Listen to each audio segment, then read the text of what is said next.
Harris साहब, स्वतः नहीं किया जा सकता क्या? स्वतः, जो आनंद दादा ने बोला कि स्वतः कर लीजिए, और अगर किसी को दिक्कत है तो पर्दा डाल दीजिए, ताकि अगर किसी की भावना हर्ट होती है। मैं मानता हूं अगर आप ये बोलेंगे कि सिर्फ मुसलमान भाई बहन खाते हैं क्या नॉनवेज, हिंदू भाई बहन नहीं खाते? खाते हैं। मैं नहीं खाता हूं, मेरा पर्सनल व्यू है, कोई और हो सकता है खाए, लेकिन वो 9 दिन पूजा के होते हैं, उन 9 दिनों में जो खाते हैं वो भी छोड़ देते हैं। अगर बंद नहीं कर सकते तो कम से कम पर्दा डाल दीजिए। जुनैद हैरिस साहब, प्रेम जी को लाइए उस तरफ। जी शुक्रिया आपका। पहली बात तो मैं ये बताऊं आपको कि प्रॉफिट मोहम्मद सल्लल्लाहु अलैहि वसल्लम का इरशाद है कि अत्तुहूरु शत्रुल ईमान, कि स्वच्छता आधा ईमान है। इस्लाम की कहानी शुरू होती है स्वच्छता पर, ख़त्म होती है स्वच्छता पर। मैं आपको ये बताऊं, हम अपने लिए भी स्वच्छता पसंद करते हैं और दूसरों के लिए भी स्वच्छता पसंद करते हैं, और इसी वजह से आप देखेंगे कि उसका सारा कार्य स्वच्छता ही पर आधारित है। नमाज पढ़ेगा तो आम हालात में भी, वज़ू तो बनाना है नमाज के लिए, लेकिन आम हालात में भी अगर वो पेशाब भी करेगा तो बगैर पानी के नहीं करेगा, आपने देखा होगा।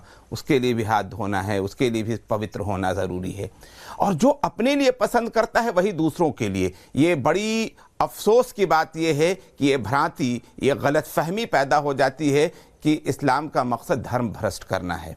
मैं बता दूं कि जो हम अपने लिए पसंद करते हैं, जो हम चाहते हैं कि हमारी आस्था के साथ अच्छा रवैया अख्तियार किया जाए, आप यकीन जानिए इस्लाम यही कहता है कि माबूदाने जिसकी तुम पूजा नहीं करते हो, बूतों को भी बुरा भला मत कहो, वरना बुरा माहौल पैदा होगा। हम कैसे पसंद कर सकते हैं कि किसी को थूका हुआ खिला दें, हम किसी को पेशाब किया हुआ खिला दें? मैं अब अगली बात कर रहा हूँ। मुसलमानों की जितनी कंट्रीज़ हैं, मिलावट के नाम पर और अस्वच्छ होने की कि आप इतनी बड़ी सज़ा है कि आप अंदाज़ा नहीं कर सकते हैं। इस मुल्क के अंदर, जिस मुल्क में हम रहते हैं, हमारा देश है, क्यों ऐसे लोगों को आज़ाद जीने की इजाज़त है? मैं आप कह रहे हैं अभी जेल में डालने की बात आई थी, मैं कहता हूं गर्दन मार देनी चाहिए जो किसी के धर्म को भ्रष्ट करने की कोशिश करे।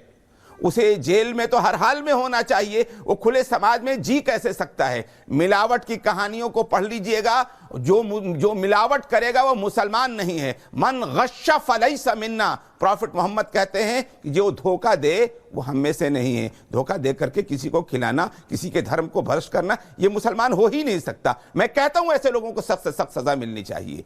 एक बात तो मैं ये कहना चाह रहा था कि ये भ्रांति दूर होनी चाहिए, और हमारी ये अपील है, हमारी ये डिमांड है, हमारी ये मांग है कि हर हाल में ऐसे लोगों को सजा मिले। आपने जो सवाल किया था मैं अब उस पर आ रहा हूं। आप यकीन जानिए कि गाय खाना, इस्लाम में हलाल गोश्त खाना बुरी बात नहीं है, लेकिन हिंदुस्तान के अंदर बड़ी बड़ी जमातों ने फतवा दे रखा है कि गाय, चूंकि हमारे हिंदू भाई उसकी पूजा करते हैं, इस वजह से गाय की कुर्बानी ना की जाए, वो जायज़ नहीं है। मैं ये पूछता हूं, सरकार से पूछता हूं, इसके बावजूद नॉर्थ ईस्ट में कैसे गाय खाने की इजाजत है? मैं पूछता हूं, बीफ एक्सपोर्ट इस गवर्नमेंट के ज़माने में कैसे बढ़ जाता है? सवाल यहाँ से शुरू होता है। मैं बिल्कुल कहता हूँ कि एक दूसरे की आस्था का ख्याल रखा जाना बहुत ज़्यादा ज़रूरी है, और इस प्रति जो कुछ भी हो हम उसको कुछ भी बुरा नहीं कहते। तीसरी बात जो मैं कहना चाहता हूँ, आपको बता दूँ, अभी उन्होंने कहा कि क्या मुसलमान खजूरें ख़रीदते हैं हिंदुओं की दुकान से? हम तो जानते ही नहीं हैं कि कब हमने हिंदू की दुकान से ख़रीदा है और कब मुसलमान की दुकान से ख़रीदा है। हम तो चीज़ देखते हैं जहाँ पर चीज़ सही मिलती है। हम कभी अपने देशवासियों में भेदभाव करना गुनाह समझते हैं। अगली बात मैं बता दूं, ओखला में मैं रहता हूं, जहां पर बड़ी तादाद में मुसलमान रहते हैं और बड़ी तादाद में हिंदुओं की दुकान है और खूब चलती हैं। कोई पूछने वाला नहीं होता है कि आप हिंदू हैं तो हम आपसे क्यों लें। और ये तो मैं ओखला की बात कर रहा हूं, आकर के देख लीजिए, विजिट कर लीजिए। ओखला में कितनी दुकानें भरी पड़ी, ज़्यादातर बड़ी बड़ी दुकानें हिंदुओं की हैं। आगे की मैं बता दूं, मैं गाजीपुर में 12 का रहने वाला हूं, पूरे मुसलमानों का गांव है, लेकिन इसके बावजूद बड़ी बड़ी दुकानें हिंदू महाजनों की है। प्रेम शुक्ला जी, और कायदे से बिक्री होती है। हम लोग लाइन लगा करके ईद की खरीदारी वहां पे किया करते थे। ये इस तरह का भेदभाव, इस तरह की बातें बोलना चाह रहे हैं, समाज को हम किस ओके प्रोफेसर साहब, प्रेम दादा वो कह रहे हैं आपकी सरकार में बढ़ता है, लेकिन एक भी बार प्रोफेसर साहब ने उस पर नहीं बोला कि नवरात्रों में कम से कम ढकी दो दुकान। हाँ प्रेम दादा। नहीं, आप मुझे बताइए कृपा करके कि रोटी पर थूकने की प्रेरणा हमारी सरकार दे रही है।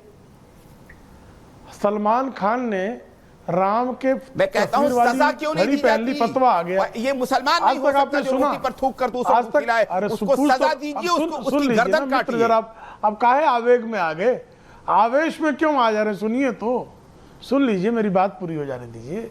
नहीं, आप अब जो है सलमान खान अगर जो है राम के चित्र वाली वो बात है जो कि उसके अंदर पाई ही नहीं जाती। सुन लीजिए भाई, कम्युनिटी आपका कुकर्म कर रही तो किसको कहें? उसको हिंदू कह दें? कुकर्म आपकी कम्युनिटी का आदमी कह रहा तो क्या कहें उसको? अभी जो है राम की प्रभु राम की तस्वीर वाली घड़ी पहन ली, फतवा आ गया। श्री गणेश जी के जो है विसर्जन में नृत्य कर दिया, फतवा आ गया। वो थूक रहा है, उस पर फतवा आज तक किसी आलिम ने क्यों नहीं दिया? किसी ने क्यों नहीं कहा कि तेरी निकाह टूट गई, तू हिंदुओं की रोटी पर थूक रहा है, तू हिंदुओं की रोटी पर पेशाब कर रहा है? आज तक उसको जो है इन्होंने अपनी कौम से बाहर क्यों नहीं किया? अरे हम ये सवाल पूछने पर अभी अगल बगल दाएं बाएं झांकेंगे, कह रहे हैं हम तो क्योंकि सीधा इनको जो है ये आकर इस्लाम का हवाला देंगे। इस्लाम के हवाले से, जुनैद साहब एक एक करके, हारिस इस्लाम साहब के हवाले से ये कहेंगे कि जो है आतंकवाद जायज नहीं है। पिछले 30 वर्षों से मैं सुन रहा हूं इस्लाम के हवाले से कहेंगे आतंकवाद जायज नहीं है, लेकिन अगर कोई कह दे कि वैसे आतंकवादियों को सुअर की चर्बी डालकर जला दिया जाए तो चीखने चिल्लाने लगेंगे, तब वो मुसलमान हो जाएगा। तो ये जो दोमुहापन है ये भयंकर है कि आप उसका जो है कवच बनकर एक कौम खड़ी हो जाती है, कौम के आलिम खड़े हो जाते हैं, उनके खिलाफ जो है खड़े होने में की ताकत नहीं दिखाते हैं। ये जानबूझकर जो है सुनियोजित ढंग से हिंदुओं के त्योहारों अनुराग जी आ रहा हूं, अपवित्र करने, हिंदुओं के मंदिरों में चढ़ने वाले फूल है, उन फूलों पर मूतने की तस्वीरें आई है। हाँ वो है, पर देवताओं पर फूल चढ़ने वाला है, वो इंसानियत के खिलाफ है। वो सिर्फ इतना कह रहे हैं उसके खिलाफ कि कोई भी धर्म इसकी कोई भी धर्म इसकी इजाजत या इसे ठीक नहीं मानता। कौम से बाहर करने की मांग क्यों नहीं की? हाँ ये बात सही है। नहीं, सवाल मुझे ऐश्वर्या जी मेरा मैं समझ गया आपका सवाल। ऐसे अपराधियों को कौम से बाहर करने की बात रिजवी साहब बताइए ना, क्यों नहीं? ऐसे अपराधी, ऐसे घिनौने अपराधी जो कि धर्म या मजहब के नहीं इंसानियत के अपराधी हैं, मेरा यह मानना है, हमने इस पर डिबेट भी की है। हारिस साहब प्लीज वेट, मेरे को लगता है ऐसे लोग इंसानियत के नहीं प्लीज, ऐसे लोग इंसानियत के खिलाफ है। रिजवी साहब इसका जवाब मुझसे देखिए प्लीज। ऐश्वर्या जी, आप इसका जवाब, मैं बहुत जिम्मेदारी से 2-3 बातें कहना चाहता हूं, और चूंकि आपकी डिबेट इस बात में काफ़ी अच्छी है कि जिसमें पूरी बात आदमी कह लेता है। पहली बात तो मैं पूरी जिम्मेदारी से कहता हूं कि जिस नज़रिए पे देश को आज ले जाने की कोशिश की जा रही, मुझे लग रहा है कि अगर कहीं ये 47 में लोग आ जाते तो पाकिस्तान और बांग्लादेश अफगानिस्तान से ज़्यादा बुरा हाल इस देश का हो जाता। अच्छा, और कितने हिस्सों में बढ़ता, कितने पाकिस्तान जो कमलेश्वर ने लिखी थी तो वो वही हश्र होता, मुझे ऐसा लगता है। बांटोगे? नंबर 2, रुक जाइए प्रेम शुक्ला जी, रुक जाइए।